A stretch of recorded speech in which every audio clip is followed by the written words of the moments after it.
Alrighty. All right. You are looking live at Sold Out MetLife Stadium.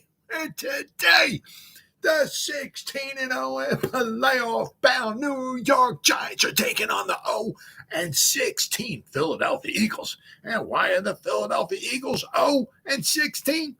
Because they suck. They got smoked in the playoffs by the Tampa Bay Buccaneers.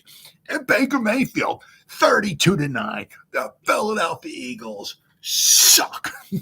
Welcome to the Gridiron. The Eagles suck. I love it. Welcome to the Gridiron. Anybody out there all want to spend a little bit of time with me here this evening? I love it. Eagles suck. I greatly appreciate it. Thank you. If anybody is going to spend any time watching a replay of this, once again, thank you so much from the bottom of my heart. It means the world to me. I'm going to try to go about 30 minutes tonight. Eagles suck. Trying to shoot my mouth off for about 30 minutes. Anybody got anything to say, please feel free. Fire away, throw it in the chat box. Like if you might want to say like the Eagles suck, put it in the chat box. We can talk about it, right? I'm going to try to go about 30 minutes. Anybody got anything to say? I usually try to check on the chat box like every 5 or 10 minutes. As soon as I see something in there, try to respond to it as fast as I can. So please feel free and fire away. But plus also, instead of me just rambling on for half an hour, 45 minutes, or whatever it might want to be, it's just nice to talk to another Giant fan. So please feel free, fire away. Before I get started, if anybody wants to help support my channel out, it would mean the absolute world to me. In the description box below, very top link in the description box takes you to my membership page. I got 3 different membership levels. The first one's called the Saquon, second one's called the Lawrence Taylor, and the third membership level I got is called the Gridiron. Each one's got their own little perks to them. So if you want to help support my channel out, it would mean so much to me, and I thank you in advance. Thank you. If you are subscribed to my channel, thank you. I can use all the support I can get, guys. But if not, please go down below, hit the subscribe button, hit that bell icon. That way, next time I go live, if I put a video out, you'll be notified. And it's free of charge. What do you got to lose, right? But if you are subscribed to my channel, thank you. And then finally, also, a little ways down in the description box, there's 2 additional links. The top one's a Facebook link, which I'll go over in just a second. The one underneath it, I'm an old-time fart, so I hate change. I'm one of those get off my lawn kind of guys, right? So the link just below the Facebook link, it's a Twitter link. It's always been Twitter. It's Twitter today. It'll be Twitter 3,000 years from now. I'm an old-time fart. I hate change. It's Twitter. Whatever letter of the alphabet Elon Musk wants to call it, that's on you, bro. I ain't calling it that. It's Twitter. Follow me on Twitter. I'll follow you back. That's an absolute promise. I try to put Giants-related stuff in there every day, right? Oh, time out on the field. Gotta move the chair for my buddy Randy. Hold on a second. Oh, come on in, buddy. All right. Okay, Randy's here. All right, we can continue. And the link just above it takes you to my Facebook group. It's called the New York Giants, the Gridiron. It's a Facebook group. We have over 7,600 members in the group. It's doing simply marvelous, might I add. Basically, if I'm alive and breathing, and if I have internet access, I'm putting stuff in this group darn near 365. And not only do I put stuff in there, but the members post stuff in there as well. So between me and the members, there's a boatload of New York Giants information going in this group every day. It's called the New York Giants, the Gridiron. Please join it. It's a group. You won't be dissatisfied. I promise. All right, but all that stuff said and done and out of the way with. Well, another day. Got some more information going on here. I didn't hire anybody today, but I've got some good stuff here to talk about here today. All right, got some good stuff. As always, I try to talk about here today. One thing I saw, like one of the things is, there's always like you hear these stories, and there was sometimes it's always like it's like one-sided or something like that. But usually, there's like the one side of the story that comes out, and then there's another side of the story comes out, and sometimes, usually, a lot of times, the truth is kind of like somewhere in between. Now you always hear that, like with Dable, it's a little true. He still has to be. I don't know. I mean, like with Coughlin, right? He was, but like, he got a little carried away. He would get carried away from time to time, Coughlin, with his ways and stuff like that. And there was a point in time, where some of the older guys just really weren't much having it and all of that and everything. And I remember Michael Strahan one time, said, Coach, you got to just, chill a little. We got to, we'll come. Well, I mean, you, right? You chill a little bit. We'll come to you. You can, right? We can maybe work something out here, right? And Coughlin, hey, calm down a little bit, and good things started happening, right? I mean, Dable's got a hot temper, right? It is what it is. Now, some of these reports also were coming out was like, as we're going to read in this report, maybe kind of where some of these reports were leaking at, possibly. They were some guys were talking about like during game day. Got to the point like where you can't even like listen in the headsets at all. So you have to you have the two headsets. Maybe you have to take one headset off or something. So you listen in one while Dable's yelling and screaming and freaking out and all that stuff and everything. And it's so sometimes there's one side of the story, then there's another side of the story. Sometimes the truth is a little bit more in the middle here, and everything. But I mean, sometimes obviously, Dable is very passionate. A lot of times, sometimes during the game going on, it's an emotional game. It's a passionate game. It's an emotional game. You pour your heart out during the whole week, right? Just for this, whatever, 3 hours worth of football, right? And you want to, the object is to win the game. It's, and I'm sure, it's kind of like, I mean, it's a tough job. It's a demanding job. There ain't no days off. There's no, it's Tuesday. All right, good. I can go fishing today. No. Nope. I can go fishing after I get fired. Okay. You can plenty of time fishing. But I mean, it's like, what? I don't know, 18 hours a day job. Pretty much 7 days a week, I guess. I don't know. It's not for everybody. It's a very tough, demanding job. So when you pour your heart out, right, and you try to obviously set people up, to be successful, and you go through all the coaching and all the practices and all that stuff for these 3 hours worth of football, it's not so much, he's maybe yelling, but he's also doing it for like, the team, the organization. He's mad, I mean, he wants the players, the team, everybody to win. And when things aren't going well, sometimes can go a little crazy, right? But it's a very tough job, very demanding job. Well, I mean, there were some reports, as I said, they were talking about that, don't, you have to take the headsets off during the game because you can't, hear because he's freaking out and yelling out and all that. And also there was another report that said something along the lines like somebody, there was another coach or something. Once again, I'm not sure, if it's from the Wilkins brothers or Wink or whatever. But so it was another, like a coordinator or coach or something, called up somebody, I guess, with the Giants. Now, whether it was maybe, another coach or coordinator or something, or whether it was the Wilkins brothers or was it Wink or something like that, they called and say, hey, how's it, what's it like going? I mean, I don't know. I don't know if this coach that called up, they had some interest in maybe bringing him in or something like that or whatever. But whoever who was talking to said, nah, don't come here. So once again, we don't know if we're ever going to find out, but quite possibly maybe some of these reports were coming from maybe either the Wilkins brothers or Wink Martindale himself. Meaning it might be one of the reasons why maybe the Wilkins brothers, or maybe one of the reasons why they may not be here anymore. Quite possibly. So, all right, I got 3,000 tabs open up here. Got to find it. There he is. Up. There we go. This is from NJ.com. Wink Martindale fired coaches cowards for Brian Daboll's leaks, says a New York host.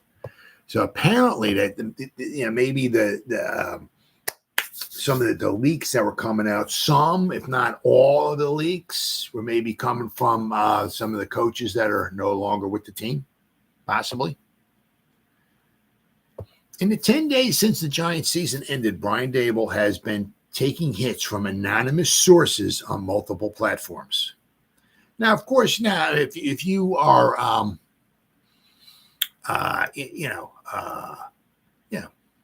want to get back at somebody or whatever like that, if you're one of those type of people, and you get fired, you want to get back at somebody, right, or something like that. Maybe you do start doing some talking. Of course, for the most part, a man would just do what it is. He takes what it is and he just goes on his way.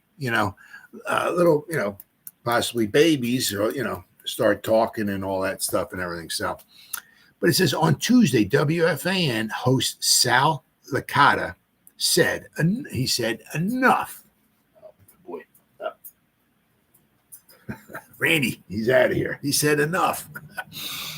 So Sal Licata, I think he was the moron that hung up on Carl Banks. They were arguing, what's Kayvon Thibodeau do? He doesn't do anything. Well, maybe one of the reasons why Kayvon doesn't do anything in his eyes is because he's an outside linebacker, right? And maybe the Wilkins brothers, who quite possibly suck, right, were coaching him, right? Possibly. So in Licata's mind, it's obvious who is leaking all this negative press about the Giants head coach, and in his mind, they need to shut up, he said. So I guess Licata said this: we're talking about game day, which is true. Game day. Obviously I'm sure things kind of, obviously if things aren't going great at during camp and all that stuff, or training or whatever, I guess, Daboll is just, he's straight up forward, right? I guess he'll tell you there's a problem. But, you don't want somebody really beating around the bush. Go and approach the coach or whatever, tell him what the problem is, whatever, and just get on with it, right? It is what it is. It's football. It's a passionate game, right? But also, as Licata started about, says, we're talking about game day, getting on the coaches in the heat of the battle and in the moment, right? I mean, it's a passionate game, right? I have no issue with what Brian Daboll is doing on game day, Licata said in his midday show. All the cowards, I'm talking about you, Wink Martindale and the Wilkins brothers, so I guess quite possibly this is where all that negative news is coming from, right? The stuff that's being leaked and everything like that, okay? He's quite possibly all the negative stuff is coming from the three W's, Wink, Wilkins, and Wilkins, right? He said, I'm talking to you, all the cowards, when Daboll, as a man, brought them in the room and said, anybody got a problem with me? So I guess somewhere along the line, I don't know if he brought in all the coaches or just those guys or exactly what. I don't know. But apparently, according to this, Daboll brought him into a room and they were talking or something. Daboll's like, anybody got a problem with me? And apparently, what did Wink, Wilkins, and Wilkins do? Sounds kind of like a law firm or something.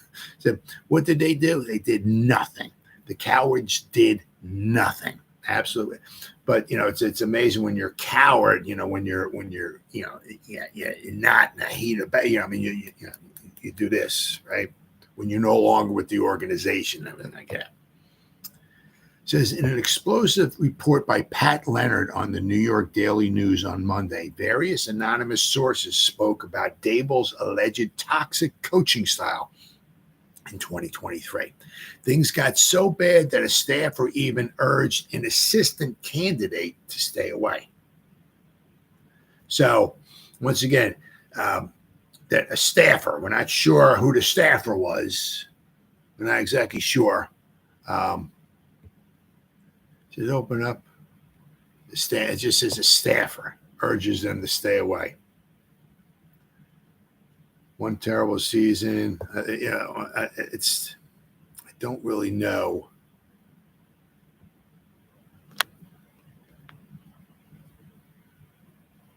Don't really know who the staffer was. But another report by The Athletic had another source saying Dable was a madman on game day. So I don't know if one of like maybe Wink or the Wilkins brothers or whatever would just keep calling up different people. Hey, Pat Leonard, how you doing? Hey, The Athletic, how you doing? Hey, Daily News, how you doing? Hey, the Daily Times, how you doing? Hey, calling up all these places and I want to be anonymous, but I want to give you a story, right? Given how things ended between Dable, defensive coordinator Wink Martindale, linebackers coach Drew Wilkins, and his brother, defensive assistant Kevin Wilkins, Licata thinks there's no question they're the source of all these leaks, quite possibly. As a result, the New York Host feels the real problem with Big Blue were the Wilkins brothers, who were fired on January 8th, and Martindale, who resigned soon after. So we will see. You tell me if this is a problem or Dable's fixing the problem, Licata said. I think it's the latter. So obviously what it is, is Dable the problem? I mean, I'll have to wait and see. But, or is he getting rid of the problem? Is he fixing the problem? Like, bye-bye, Wilkins. Not only do you suck, right? You're a bunch of babies, crybabies, this, that, and the other thing.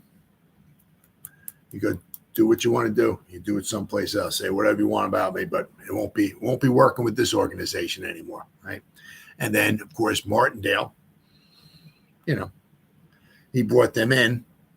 Apparently, of course, once again, this is just kind of like, hearsay and stuff like that. But apparently, there was also kind of like a, I don't know, say a power struggle, but kind of like Wink and the Wilkins brothers kind of formed like a little thing kind of going on where they would kind of like go around Dable sometimes and stuff like that. So, things really weren't going that well, between, as much as we love Wink, and I have no idea about anything about the Wilkins brothers. All I know is I'll tell you what, I'm not over the moon at the way our outside linebackers, right, were performing.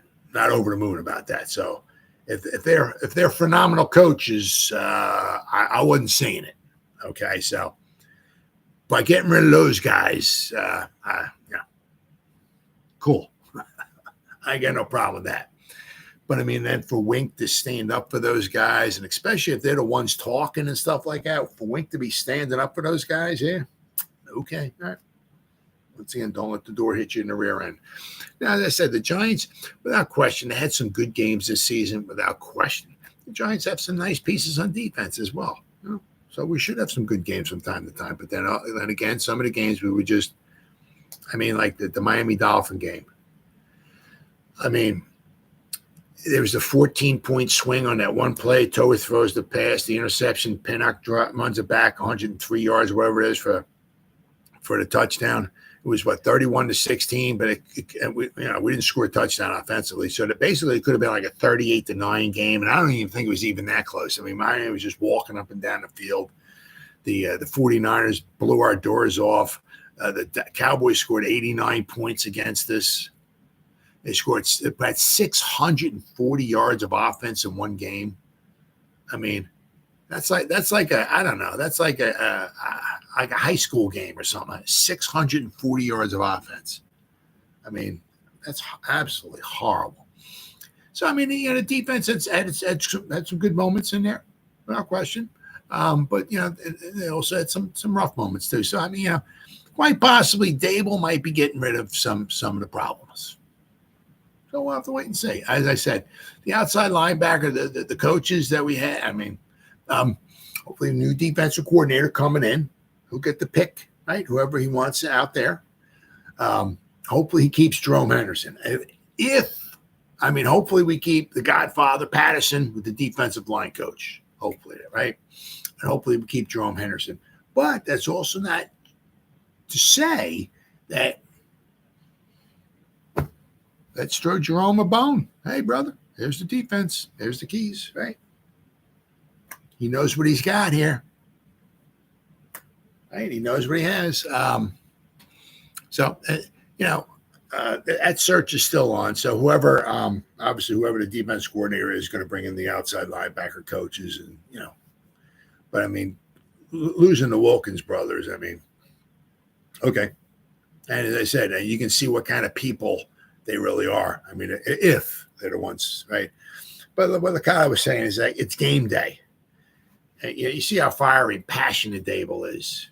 When they win, he's freaking fired up and passionate. He's pumping his fist and stuff, right? I mean, what was it? The game against the Packers in London last season, right? I mean, he was walking off the field, people were yelling, people hanging out after the game, and he's like, yeah, right? He's passionate, right? I mean, last season at the Ranger games, right? They're calling his name out, they're showing him on the screen. He's next to him, and he's next to Shane. Get Dable and Shane next to each other, and Dable's, he's a passionate guy, right? I mean, I'd rather have it that way, than somebody who just stands there and silently takes everything, whatever. He's a passionate guy. He's passionate if we lose. He's passionate if we win. Right? I'd rather have a coach like that. But so it'll be interesting to see. Because the reporters and all that, they're not gonna. They don't tell you where they're getting their stuff. Obviously, anonymous sources and everything like that. So it is what it is. But quite possibly Dable might be getting rid of the trouble. Now, then we got to still in search of, right? In search of obviously the defensive coordinator, but the special teams coaches. Okay. Now, the one guy here I'm kind of interested in is Izzo, right? Of the from the Seattle Seahawks. Right, because they let Pete Carroll go. Now, if you look here, I mean, this past season, according to PFF, that's all I'm going by here. All right, they got their metrics and everything. Now, in 2022, Seattle was 12th. Okay, well, yeah, not bad. What were the Giants? 2020 PFF grade wise, that's all I'm going by. The Giants. All right, special teams. Oops, special teams. Here we go. Yeah, the Seahawks were 12th. They graded out at 85.6 overall. The Giants were 25th, graded out at 71. But this past season, 2023, all right, special teams, the Seahawks were third, 90.6 overall. Their special teams grade were 90.6. The Giants were 24th, 69. So, I mean, Izzo from the Seahawks doing a very good job. Larry Izzo it's a name to watch in the Giants search for special teams coordinator. Now, he was also a special teams player, too, and he was very successful. So, this is from Big Blue View. New York Giants could be considering Seattle Seahawks special teams coordinator Larry Izzo for their coaching vacancy at that spot. Jordan Renan of ESPN reported that Izzo is a name that has been discussed by the radar. Art Stapleton added that Izzo is on the radar. I don't know why he wouldn't be. Izzo makes a lot of sense as a replacement for the fired Thomas McGahee if he is available. If he is available. Okay. Izzo is a fantastic special teams player in a career that lasted from 1996 to 2009. That's a long time. He made the Pro Bowl 3 times and was a first-team All-Pro special teamer in 2004. He was part of 3 Super Bowl winning teams with the Patriots. Izzo was assistant special teams coordinator with the Giants from 2011 to 2015. So he's got himself a Super Bowl ring with the Giants. He was a special teams coordinator for the Houston Texans. He joined the Seattle Seahawks as an assistant special teams coordinator in 2018 and has been in charge of that unit in Seattle since becoming interim coordinator during the 2020 season. He was named to the permanent coordinator role in 2021. Let's see. What did they do in 2021? 2021, according to PFF here. Let's see, where were they at here? Seattle. Okay, so apparently, so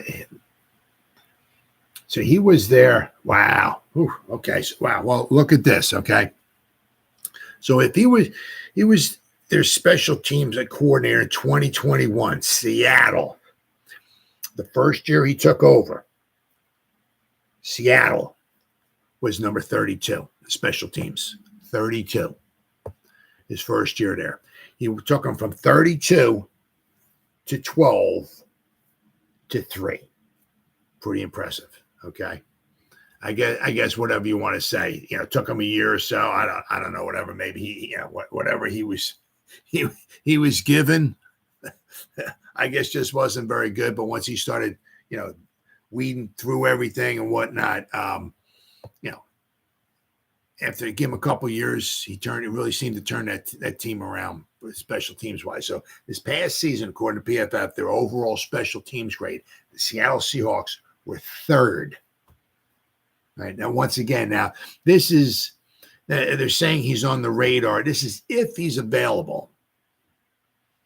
Okay, the Giants would need permission from the Seahawks to speak with Izzo because they don't have the coach is gone. But if he's under contract, right, they would need permission to speak to him. And apparently, according to this, there's no, doesn't say yay or nay because they've been blocked a few times, right?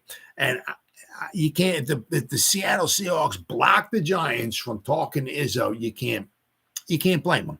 Because they got a new head coach going to come in, and all it is like, hey, whoever the coach is, it could be Dan Quinn, possibly. Dan, all right, you got the job. You want to keep Larry Izzo as a special teams coordinator? Yay or nay? Yay? Okay, well, okay. Well, he's a special team. No? Okay, well, you're free to talk to somebody else, right? Some organizations kind of like the Raiders, right? They're looking for a head coach and all that. And the Giants asked to talk to Brussello, and he did a very good job. This past season did a very good job with a 1st-round pick, a 3rd-round pick, a 5th-round pick, and 2 undrafted free agents. He did a very good job. So while they're looking for their head coach, they didn't want to hold them back. It's like, hey, you got a family, you got this, you got that, blah, blah, blah, blah, blah. You want to go talk to somebody? We're not going to stand in your way. So, thank you. Because I really think the Giants hit a freaking home run with Brussello. Really think all the stuff I'm hearing. I think they did a phenomenal job getting him. But they got lucky there, right? Because he was under contract. The Raiders could have blocked him, right? Until whoever they hire as coach, and it's like, you want to keep Brussello? If it's yes, okay, all right. Brussello is your offensive line coach. If it's no, okay, you're free to go talk to somebody. But some places don't want to hold guys up, right? It's like keeping you in limbo. It's not that he wouldn't find a job, but it's like he's an offensive line coach. He wants to be at least an offensive line coach. It's like, just say if they take a couple weeks and finally find their head coach, right? And then they hold on to Brussello, and then they bring in whoever it is, and it's like, okay, here's your new coach. Do you want Brussello as your offensive line coach? Nah, I got my own guy. Okay, all right. Brussello, you're free to talk to whoever you want. Well, maybe in a couple of weeks, there's no teams out there that need offensive line coaches. So he'll find a job, but he might be an assistant offensive line coach. So instead of making, I don't know, just throwing a number out there, instead of making $3 million a year, he might be making $1.5 million a year or so because the Raiders held them back, right? But that's their right. If he's under contract, that's their right, right? They can either say yay or no, nay, or as I said, a lot of times the Giants are being blocked, but they're being blocked because they're going after really good coordinators out there who are under contract. And, it's, the teams that have them under contract, it's like, these are some pretty good coordinators. We just don't want to let them go, especially if we're going to bring in another coach, they might want to keep them. So you can't blame them. Really can't blame them either. But, Larry Izzo, if we can get him, he could be pretty impressive. Now, that said, let's see what we got here. Giants head coach Brian Daboll was an assistant coach for the Patriots from 2001 to 2006. Izzo was a player there during that time. So they crossed paths, right? Giants would need permission from the Seahawks to speak to Izzo. There are no reports that have asked for that as of yet. Seattle coaching situation is in flux with the Seahawks having moved on from Pete Carroll as head coach. Seattle has not yet named a replacement. Seahawks finished number 6 in the Gosselin's annual special teams rankings. So number 6, I'll take that. But I'm just going PFF has got them as the 3rd highest grade, right? The Giants finished tied for 23rd. 22 kicking categories are scored in Gosselin's rankings. Here is more of Izzo's work in Seattle. I'm not going to go into that, but if Seattle would make him available, the Giants would be fortunate to land Izzo. I have to agree. So, but let's see, Giants interviewing Bears assistant Carlos Polk for the special teams coordinator. Let's see, the Giants, this is Big Blue View. Giants are interviewing Chicago Bears assistant special teams coach Carlos Polk because they don't need, doesn't matter if he's under contract with them or not or whatever. He's an assistant special teams coach. So if they're going to make him a special teams coordinator, it's not a lateral move, right? Izzo, it's a lateral move, right? Special teams coordinator, we want you as our special teams coordinator. You're under contract there. We got to pick the phone up and say, hey, Seattle, can we talk to him? Right? But here, right, if Polk is an assistant special teams coach, it's not we're not going lateral, we're going up. So to go from assistant special teams coach to the special teams coach, that's not a lateral move, right? That's an advancement, right? So Polk is a former linebacker who was drafted out of Nebraska by the Chargers in the 4th round of the 2001 NFL draft. He spent 8 years in the NFL, playing 7 for the Chargers in his final season with the Cowgirls. Polk immediately transitioned into coaching after his playing career ended and was hired as the assistant special teams coach. Wow. For Grassmont College in 2009. Wow. Going from playing for the Cowboys to Grassmont College. Holy cow. Well, the thing about going to Grassmont College, wherever that's at, is that being a coach or coordinator or whatever, it's that you're a nomad. You're constantly on the move. It's sometimes every year, every other year, you're a different place. Yeah, you're used to picking your bags up after a year and moving someplace else. So once you get a little experience or knowledge or whatever in your pockets or in your belt or whatever at Grassmont College, right? Now you're ready to you put some stuff on your resume, right? And now you're ready to maybe go to the big leagues. So after Grassmont College in 2009, let's say he's been an assistant for the Chargers from 2010 to 2012. So we went back to the Chargers for 3 seasons as an assistant. He was with Tampa Bay from 2014 to 2018. He was with the Cowboys in 2013 and 2019. And he was with Jaguars in 2021 and then the Bears from 2022 to the present. So he was with the Chargers, and then he went to the Cowboys. He went to Grassmont College. Then he went to the Chargers. Then he went to the Cowboys. Then he went to the Buccaneers. Then he went back to the Cowboys. And then he went 2020. Is that the coaching? No. Then he went to the Jaguars, and he went to the Bears. So, so he's used to moving around. The Giants have also interviewed the 49ers assistant once again, right? It's a promotion. So it's their assistant special teams coach, Matt Harper, for the position after the Giants were denied interviews with Ryan Ficken of the Chargers, right? Chris Tabor of the Panthers, and Marquise Williams of the Falcons, because they're all looking for coaches, right? I mean, the Falcons are, and the Chargers are. I mean, so they're still in flux. They're not sure, right?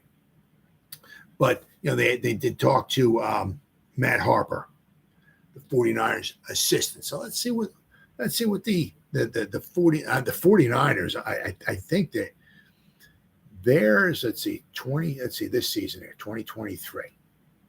Special teams here. Right? That's why the Giants are trying to talk to the guy from the Chargers. The Chargers were the number one, according to PFF grade-wise. The Chargers were the number one overall special teams unit. The Seahawks were number 3. Let's see. No, the 49ers, I don't know. I don't even see them here. Well, the 49ers at? Find it pretty, that number 25. No. What in 2022? Yeah, but I mean, also sometimes it's like, it's nice to get their special teams we're not really super duper special or anything like that. But sometimes it's also good to get a coach in from like a winning organization, right? Now, obviously, as we know, the 49ers have been, very successful, obviously, as far as, winning organization and everything like that. So, but, so the search is still on for, obviously, special teams coordinator, right? And the defensive coordinator, too. So, there's some good guys out there, especially special teams coordinator. I haven't been over the moon so far as any defensive coordinators we're bringing in, right? Nobody's come in for a second interview. The Giants have talked to like about 4 or 5 different guys, right?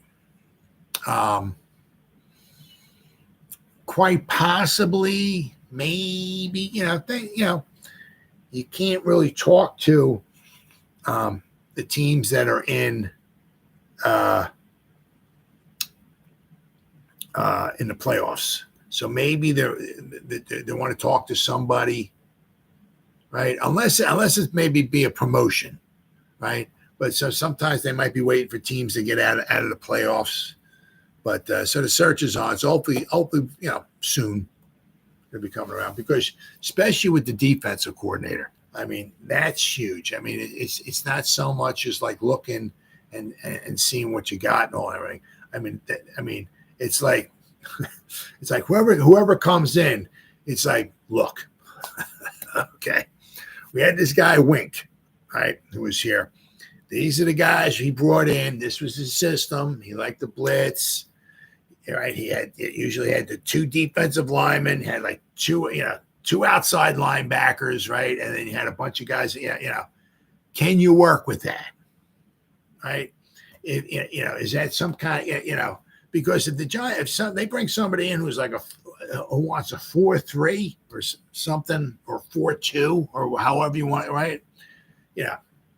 The Giants aren't really much for that. I mean, they really don't have much as far as like defensive ends, right? Because you look like Tolman Fox, Azeez Ojulari, Kayvon Thibodeau, the defensive ends. You're looking at, you want guys, maybe Kayvon might be the height, but you want some guys that have got a little more in the rear.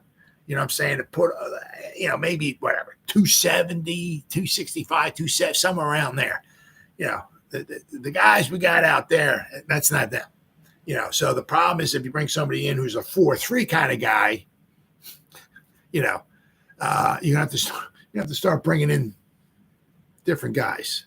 Then you got to find, okay, well, Wink had Kayvon here, but he's not going to be so much, if you got to put him like in the dirt on top of a tackle or something like that, he might be outmanned, right?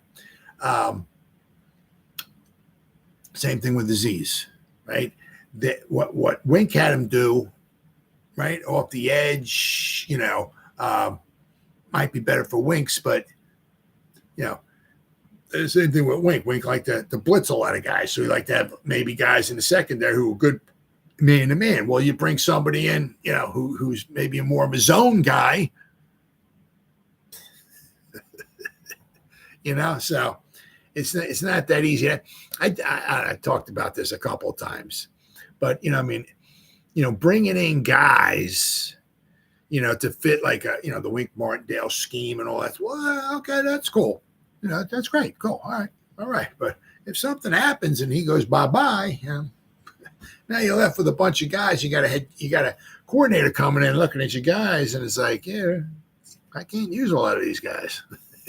I can get your defense good, but not with the guys. Not with the guys you got.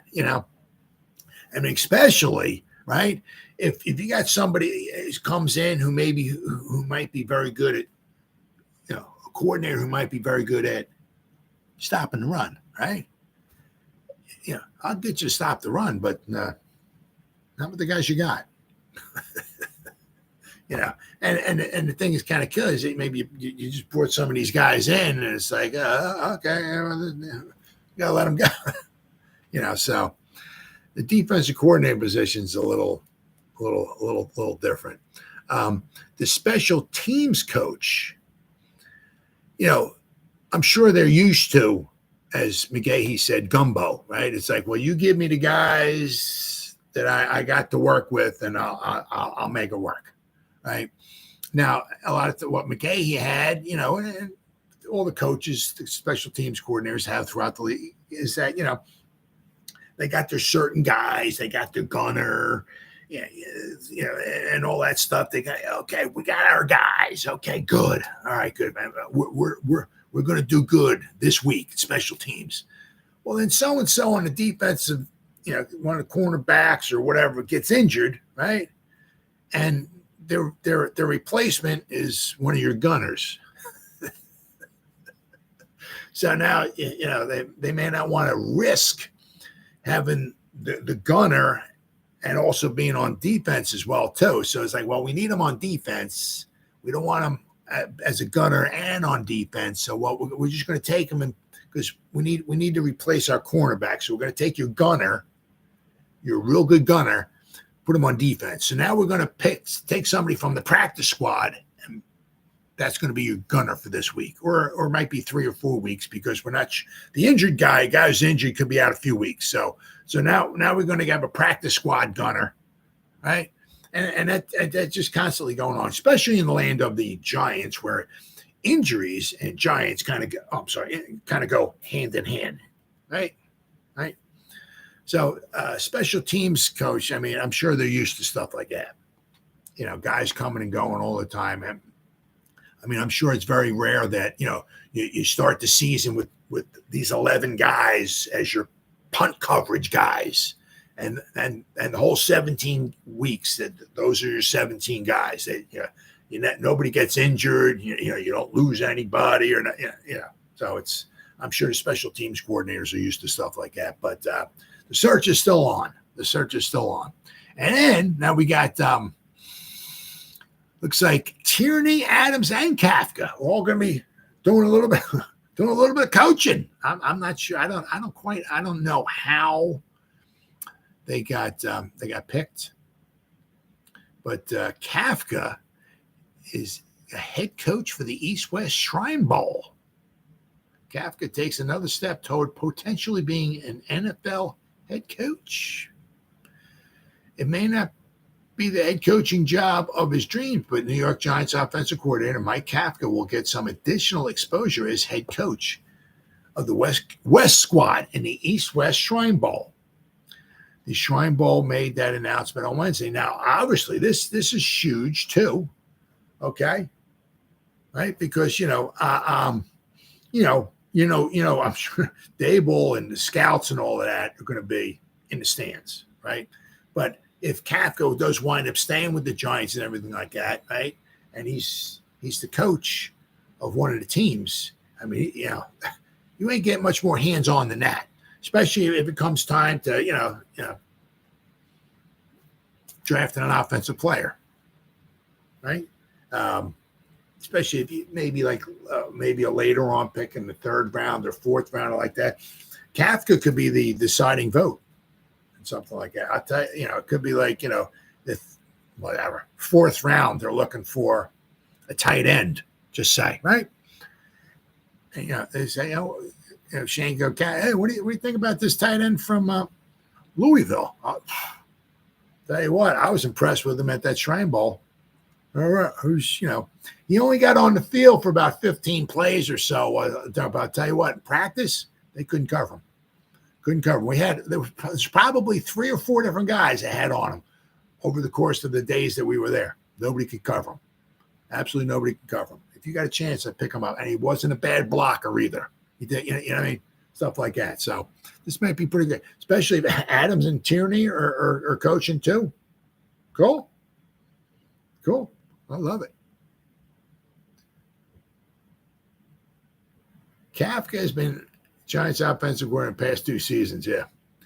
The 36-year-old is regarded as a rising star in the NFL coaching circles despite the struggles of the Giants offense in 2023. Kafka received 4 interviews for NFL head coaching vacancies in the 2023 hiring cycle. So he had 4 last season. He has 2 this season.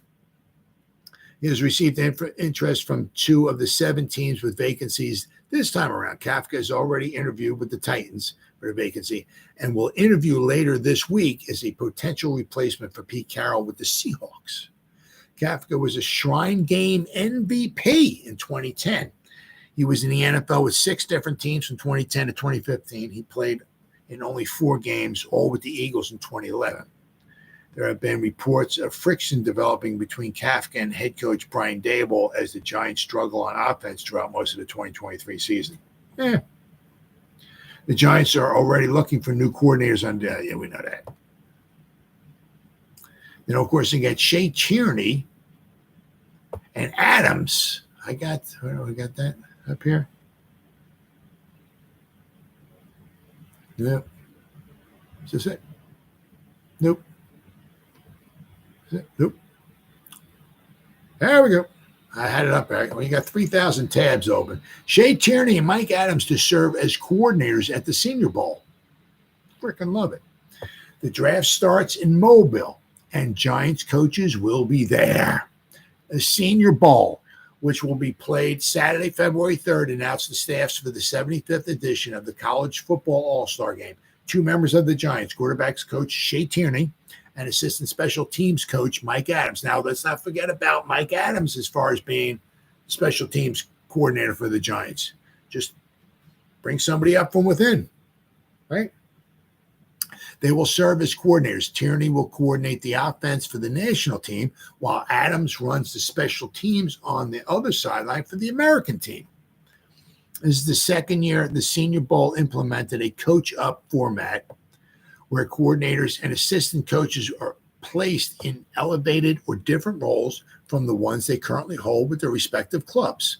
Head coaches and general managers from all non-playoff teams and wild card round participants had the opportunity to nominate assistant coaches, and those candidates were then selected by a group comprised of league office executives and representatives from the general managers advisory committee. All right. Tierney has just completed his 2nd season as the Giants quarterback coach. Now, there's also been obviously talking about that if Kafka were to go somewhere else, maybe get a head coaching job or maybe be a coach in the college ranks or whatever, that Daboll might just elevate Tierney, right, and be the offensive coordinator. But Daboll might be calling the plays now. But that's if Kafka were to leave. Prior to that, Tierney spent 4 years working with Brian Daboll on the Buffalo Bills staff. The first 2 as an offensive assistant and the last 2 as an assistant quarterbacks coach. So Tierney's first NFL experience was a football analyst coaching interim with the Philadelphia Eagles from 2013 to 2015. Adams, who was a 2-time Pro Bowl safety, is coming off his first season as the Giants' assistant special teams coach. I said, yeah, he might be the one. Just elevate him. But Adams was the Chicago Bears assistant defensive back coach in 2021. Adams entered the NFL as an undrafted free agent from Delaware and played 16 seasons in the NFL as an undrafted free agent from the University of Delaware, the Blue Hens. Earlier in the day, Giants offensive coordinator Mike Kafka was announced as the head coach of the West team. Yeah, so pretty good, pretty good. I mean, I love it. That's really, really good, really, really good. And then finally, here, got a little. I mean, a lot of people know this or whatever, but you know, and then you start talking. Okay, that the Giants did a little hiring, of course, right? They brought in Aaron Wellman. Now, Aaron Wellman, of course, you know, has spent last four seasons at or spent 4 seasons at Indiana, okay, where he crossed paths with Micah McFadden. Aaron Wellman was also here with the Giants for 4 seasons, 16, 17, 18, and 19. So, I mean, then he spent 20, 21, 22, and 23 at Indiana. Okay, Micah McFadden. So in 2020 and 2021, Wellman was there when McFadden was at Indiana, because 2020. When Wellman came here in 2016, the Giants miraculously had a very healthy season. Very, very healthy season. Okay. There was 2 to 4 seasons that that Wellman was here with the Giants. The Giants were in the top 10, actually the top 8, as far as like games being lost due to injury. So he did a very, very good job the 4 seasons he was here with the Giants. Now, as I said, he crossed paths with Micah McFadden for 2 seasons in Indiana. So Micah McFadden, okay, the 2022 draft class, okay, he's the only one, right? Now we're talking about injury-wise, okay? So Micah McFadden's the only one in 2022 of our draft class not to land on the injury report, okay? Every other player landed on injury report, right? I'm gonna go over these here. Let's say I gotta find this here, right? So, all right, let's start here. All right, we go to Kayvon. Now he just missed a few games in the beginning. He got now actually, yeah, he wouldn't have missed any time at all. Unfortunately, is that one? It was a legal block. I think it was against the Bengals in the preseason. The guy came down low, wound up hitting him in the knee. Took him out. And so he missed. It was like that game and another game in the preseason. But then Kayvon, because of that one shot, it was like you could say it was a cheap shot, but it was a legal shot. Okay, it was a legal block at the line of scrimmage. I believe it's a legal block. But Kayvon missed, or they didn't miss, but he wound up on the injury report for 3. He was doubtful for weeks 1, doubtful week 2 with the knee, and then questionable in week 3. All right, so he landed on the injury report. All right. Next, then we talk about Evan Neal. Okay, well, yeah, we know he landed on injury report. Evan Neal, let's see here. Evan Neal. I mean, he wasn't super horrible last season. This year he was, but he was out with a knee, right? Let's see, what is that? Against the Seattle Seahawks. Then he was out with a knee against the Houston Texans. He was doubtful with the knee against the Lions, and then he was out with the knee against the Cowboys.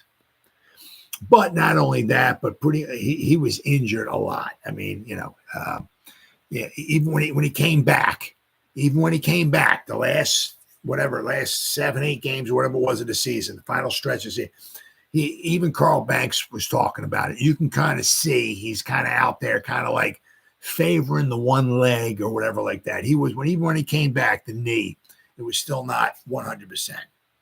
Okay, so basically, and it's kind of tough. It's like the final 7-8 games of the season, whatever it was. Okay, what was it here? Evan Neal. Where the hell is he at here? Okay, so the final what? 1, 2, 3, 4, 5, 6, 7, 8. 8 games. Final 8 games of the season. So basically, the second half of last season, it's the second half of 2022. And, you're looking at Evan Neal, and it's kind of like, man, he's still struggling out there, But the problem is now you're trying to judge him and grade him on, and he's got a bad knee. It's kind of tough to perform at a really good level as a tackle in the NFL, going up against these freaking freaks of nature athletes when you got a bad knee, right? But so Evan Neal, he had his injuries last season, right? Then we go to next, Wan'Dale Robinson. Now Wan'Dale, right, caught one pass. First pass of the season he caught was against the Titans. Caught one pass for 5 yards. Boom, got injured. I think it was his knee. Let's see. His knee. Let's see here. Wan'Dale Robinson. Where are you, brother? Yeah. He was out. Yep. Week 2, knee out. Week 3, knee out. Week 4, out. Week 5, and questionable for week 6. So then he came back, and then he was questionable with a hamstring. So I guess going into the Detroit game, he was questionable with a hamstring. Well, I'll tell you what, he should pull his hamstring more often, because last season at the Detroit, that was his coming out party. There was like 9 catches for over 100 yards. Phenomenal. Then he got injured. Whole rest of the season, he was out. So he had, what did I say? It was a knee. What was there?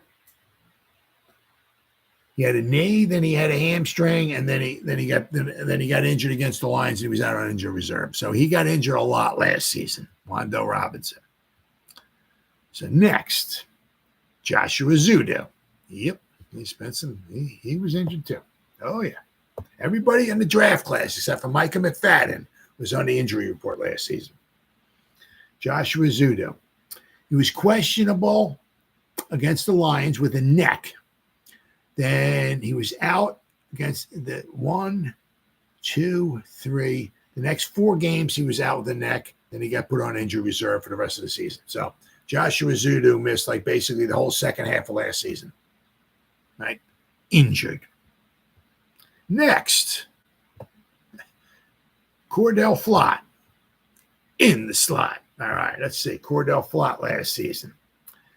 He was out with a calf against the Bears, out with a calf against Green Bay, out with a calf against the Ravens, out with a calf against Jacksonville, out with a calf against the Seahawks, and then he was questionable with a calf against the Houston Texans. So he was on their injury report for 6 games last season. Cordell Flott. All right. Daniel Bellinger, now, unfortunately, we know with him, it's just a freak accident. It is what it is. He got poked in the eye. But let's see here. So he obviously against Jacksonville, he got injured, right? So he was out against Seattle. He was out against the Texans. He was out against the Lions. He was out against the Cowboys. And he came back. He was questionable against the Commanders, right? Then 2 weeks after that, he was questionable with a rib once again against the Commanders. So once again, freakish accident. You can't blame him, not like that. But once again, he wound up on the injury report. Right? Dane Belton, he wound up on the injury report last season. Dane Belton, week 1, he was questionable with a clavicle against Tennessee. Against the Lions, he was questionable once again with a clavicle. Questionable with a clavicle against the Cowboys, and questionable once again with a clavicle against the Washington Commanders. So Dane Belton wound up on the injury report. Next, Micah McFadden. You look at Micah McFadden here. Micah McFadden, you look at Micah McFadden. Micah McFadden was not on the injury report last season for the New York Football Giants. Rookie season. I mean, he didn't play. I think he may not have dressed the game or something like that, but he was almost in every game, played almost every. I think it was like 1 game or so. He didn't dress or something, but he was not on the injury report. Okay. Then we go DJ Davidson, right? He was on the injury report. DJ Davidson, where are we at? Where's my man? DJ, okay. He was on the injury reserve against, after the Green Bay game, he was on injury reserve for the rest of the season, right? Marcus McKeithen. Oh, yeah. I mean, this whole season. Unfortunately, he got injured in preseason, right? He missed the whole season, injured. And we got Darian Beavers. Once again, same thing with him. He was injured too. Darren Beavers, he was injured preseason, right? So he was out the whole season too. So our last two picks, Beavers and McKeithen. And actually, you can DJ Davidson, so but McKeithen and Beavers basically missed the whole season. DJ Davidson missed a good chunk of the season on IR. So basically, the last three draft picks all got wound up on IR and missed tons of time.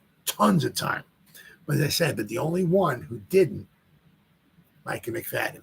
And of course, what I'm saying is that he crossed paths with Wellman at Indiana.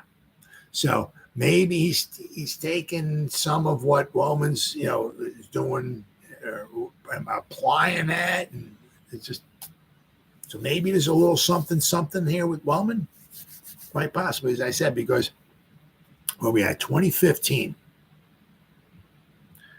Okay, you look here at 2015. I think there was 18 guys. This is the year before Wellman came with the Giants. In 2015, the Giants had 1, 2, 3, 4, 5, 6.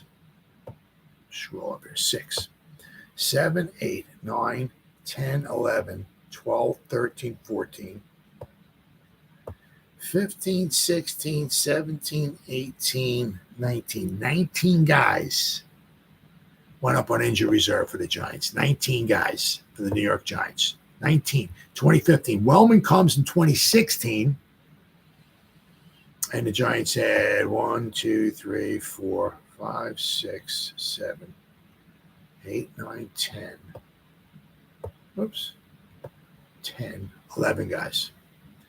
And out of that, 1, 2, 3, 4, 5 of them basically look like they I don't know, they were either missed, it looks like they got injured in preseason or they got early on or something, and they were on injury reserve the whole season. So there's only a few guys in 2016, right, when Wellman first came, that got injured maybe during the season. They got injured bad enough where they put them on injury reserve for the whole rest of the season.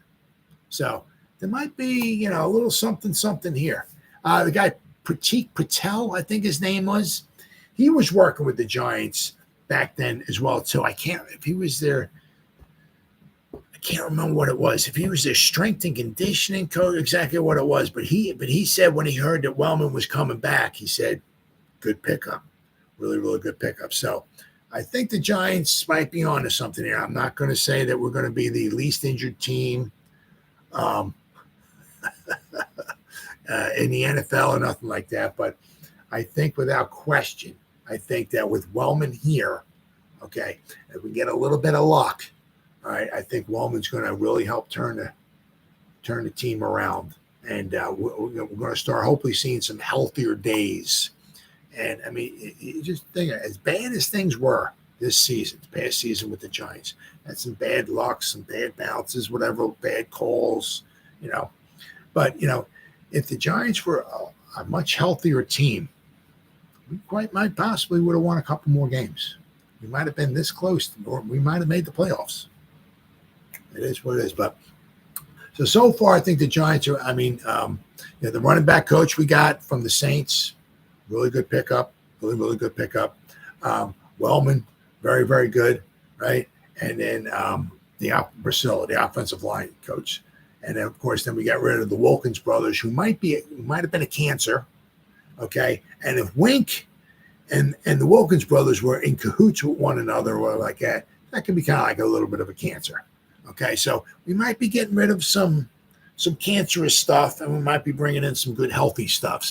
So far, it looks like we're on a little bit of a roll here. It looks like we're doing pretty good. So we still got, obviously I said the special teams coach, coordinator, and a defensive coach or coordinator to come. But so far, the Giants looks like they're hitting it out of the park. All right, guys, been 1 hour and 5 minutes. Whoever spent any time listening to me live, thank you.